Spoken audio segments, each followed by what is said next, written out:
as this case. Is there anything else that is for the February 2000? It's truly just A security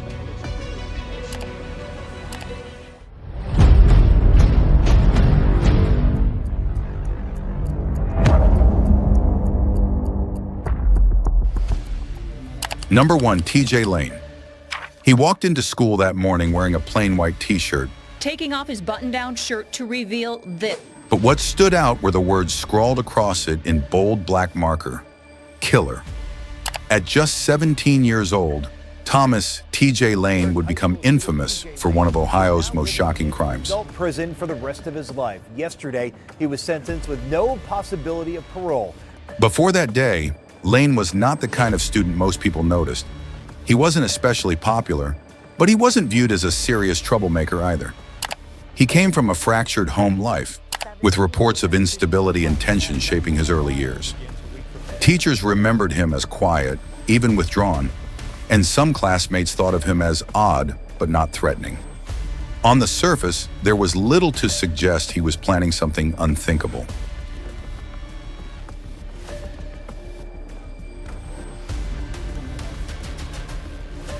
On the morning of February 27, 2012, Lane walked into Chardon High School's cafeteria just after 7:30 a.m.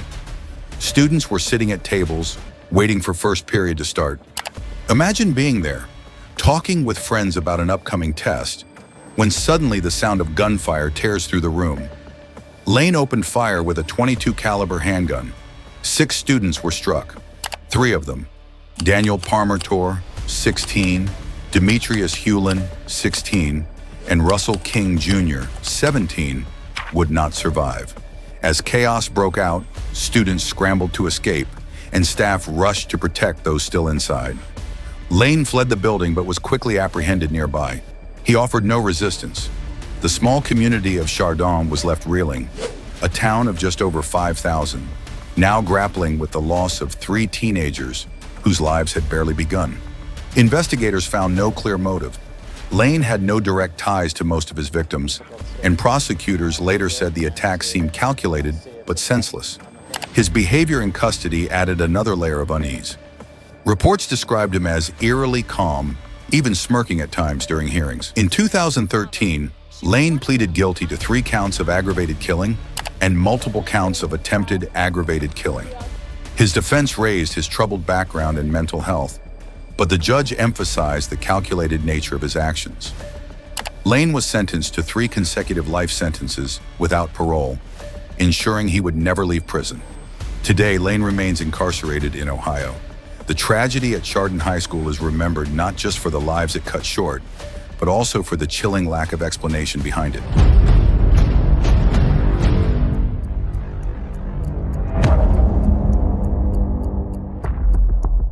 Number 2, Nicholas Cruz.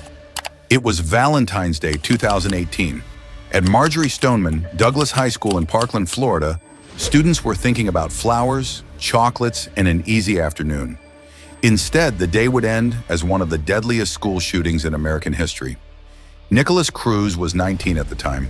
He had been a former student at the school, known to teachers and classmates for disruptive behavior and violent outbursts.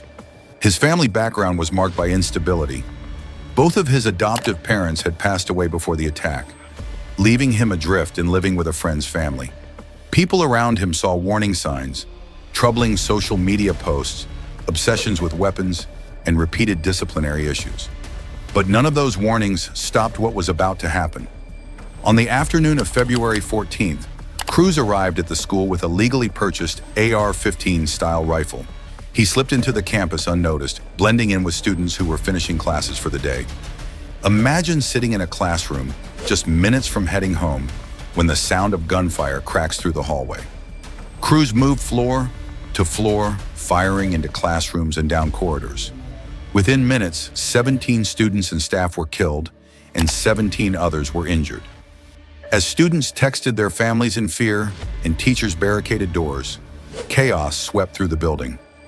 Cruz dropped his weapon, escaped by blending in with the fleeing crowd, and walked to a nearby fast food restaurant. But his attempt to disappear didn't last long. Police arrested him less than 2 hours later. One day, prosecutors aimed to sentence him to death. The investigation revealed a troubling pattern. Multiple tips to law enforcement and school officials had flagged Cruz as dangerous, but responses were inconsistent. The failures in preventing the attack became a national conversation about gun laws, mental health systems, and school safety. In October 2021, Cruz pleaded guilty to 17 counts of killing and 17 counts of attempted killing. His defense argued that lifelong mental health struggles and trauma shaped his actions, but the prosecution pointed to the planning, the weapons, and the sheer devastation he caused. In November 2022, after jurors deadlocked on the death penalty, the judge imposed 34 consecutive life sentences without the possibility of parole. Nicholas Cruz now spends his days in prison. For the Parkland community, the wounds remain deep, shaping everything from activism to how schools approach safety nationwide. The lingering thought is sobering. Despite the warnings, despite the red flags, nothing stopped him until it was far too late.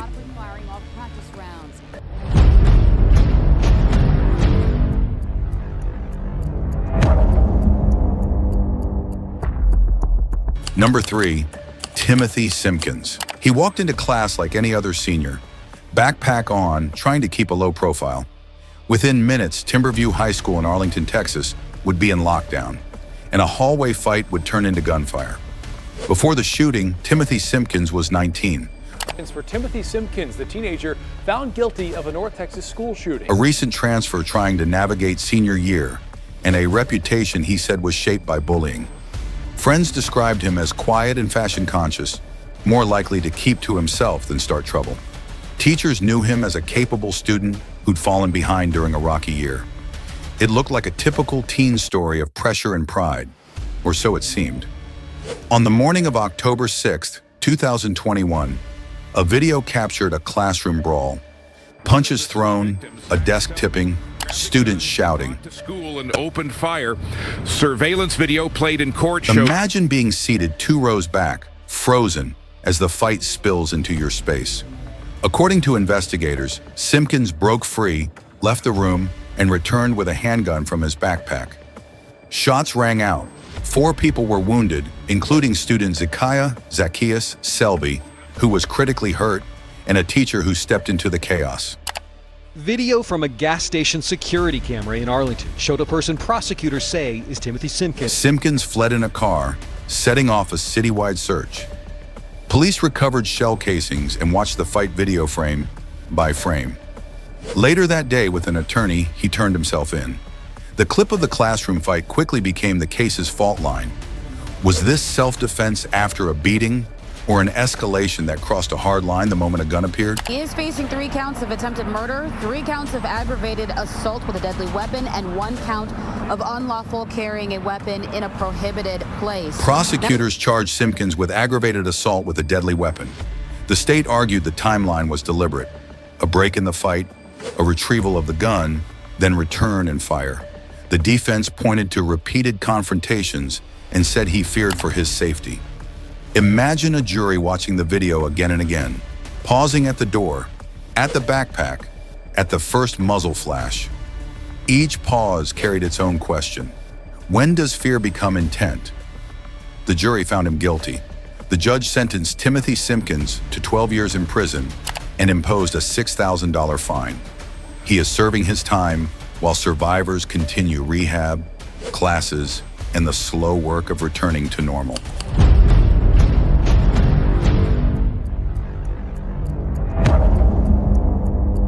Number 4, Devin Erickson. The bell hadn't even rung for afternoon dismissal when a quiet classroom at STEM School Highlands Ranch turned into a scramble for survival. Teens were watching a movie, the kind of slow Monday lull, and then a student at the door, a shout in panic. Devin Erickson was 18, a senior who blended into the background. Theater kid, part-time barista, the sort of face you'd pass in the hallway and forget.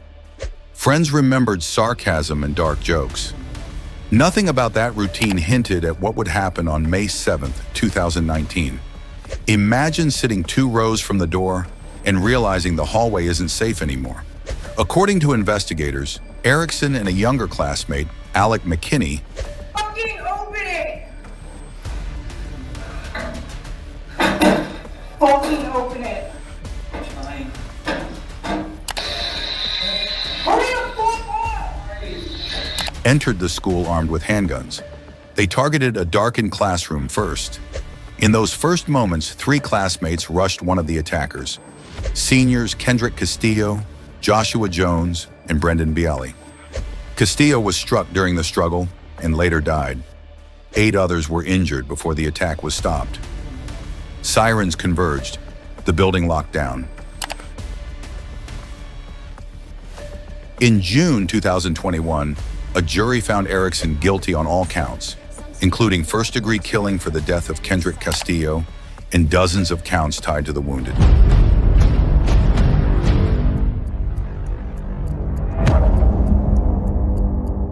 Number 5, Peyton Gendron.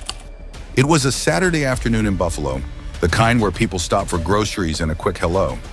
Then a young man in tactical gear stepped from a car at a neighborhood supermarket, and within minutes, an ordinary day was gone. The Department of Justice announced today it will pursue the death penalty for the Buffalo supermarket shooter. Before the attack, Peyton Gendron was 18, living hours away in Conklin, New York. Online, he had immersed himself in racist ideology and spent time scouting locations. He chose a store in a predominantly black area, investigators said, because he wanted maximum harm against a specific community. I'm very sorry for all the pain I forced the victims and their families to suffer through. Imagine walking in for bread and fruit while someone else walks in with a plan. On May 14th, 2022, he arrived at the Tops Friendly Markets with an AR-15 style rifle and a helmet camera that live-streamed the first moments before the platform cut the feed.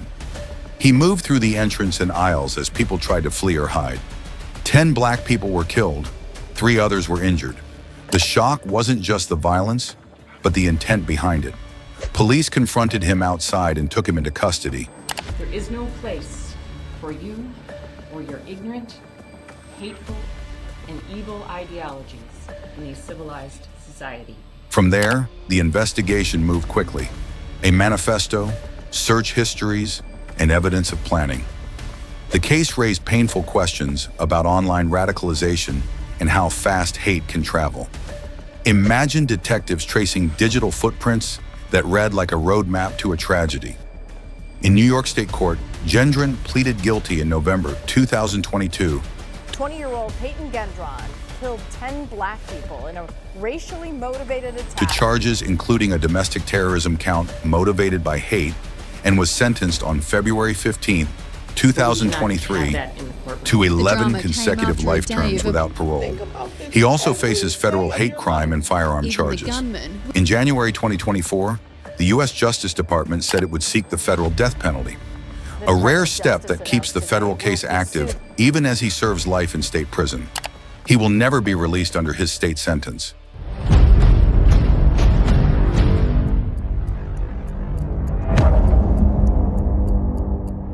Number 6, Andy Williams.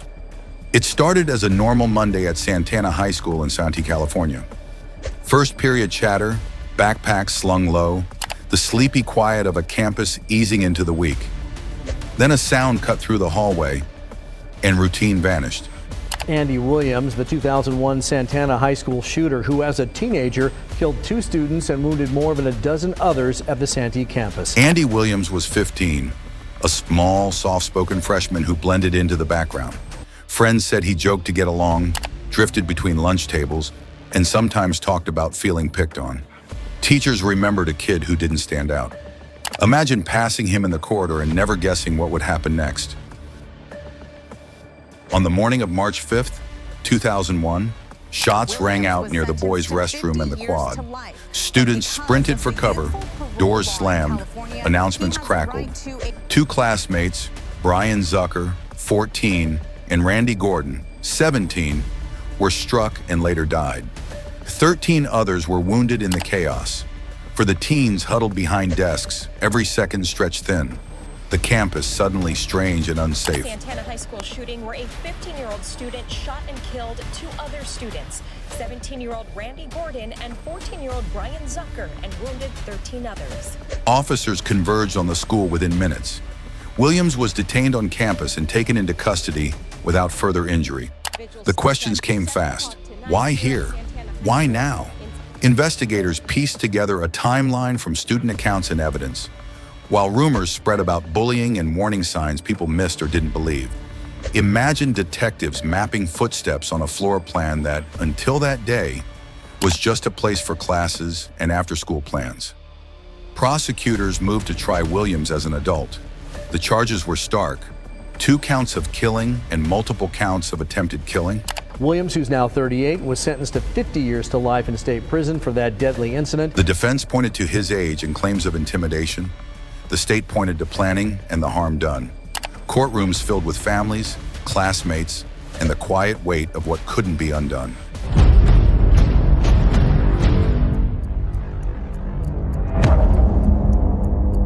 Number 7, Anderson Lee Aldrich. It was late on a Saturday night at Club Q in Colorado Springs, a longtime LGBTQ plus nightclub known as a safe place for music, laughter, and community.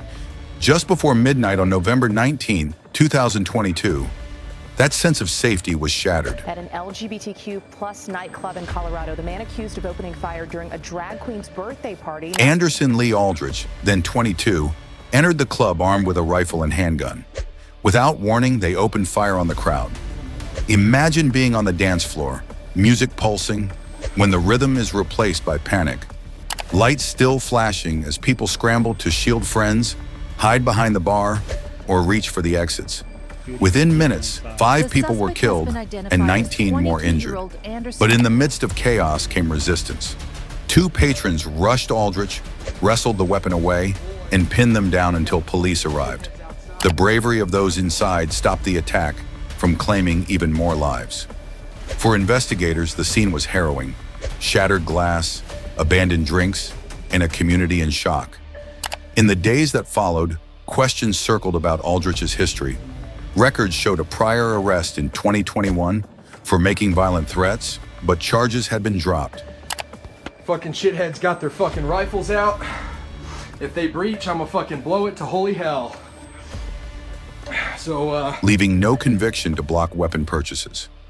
That decision became a focal point as the investigation unfolded. This paperwork reflects to plead guilty to 5 counts of murder in the first degree. In June 2023, Aldrich pleaded guilty in Colorado State Court to 5 counts of killing and 46 counts of attempted killing.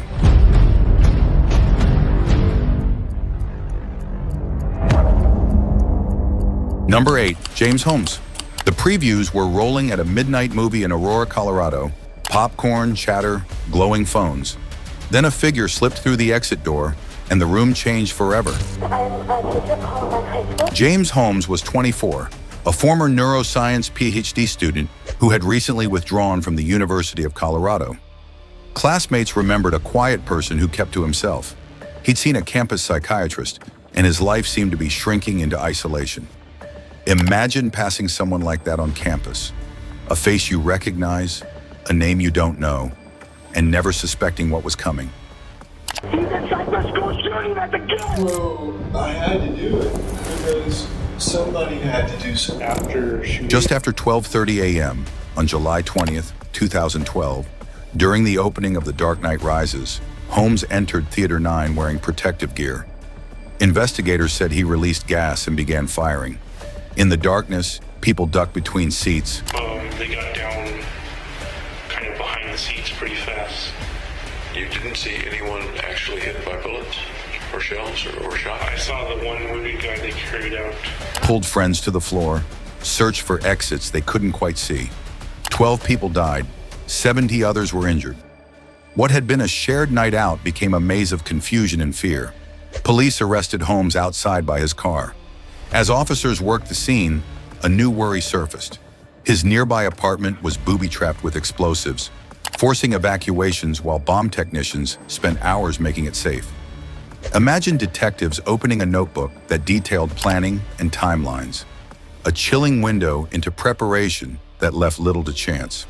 In court, the charges stacked high, multiple counts of killing and attempted killing, all pointing to a calculated attack. The defense argued that severe mental illness meant he should be found not guilty by reason of insanity.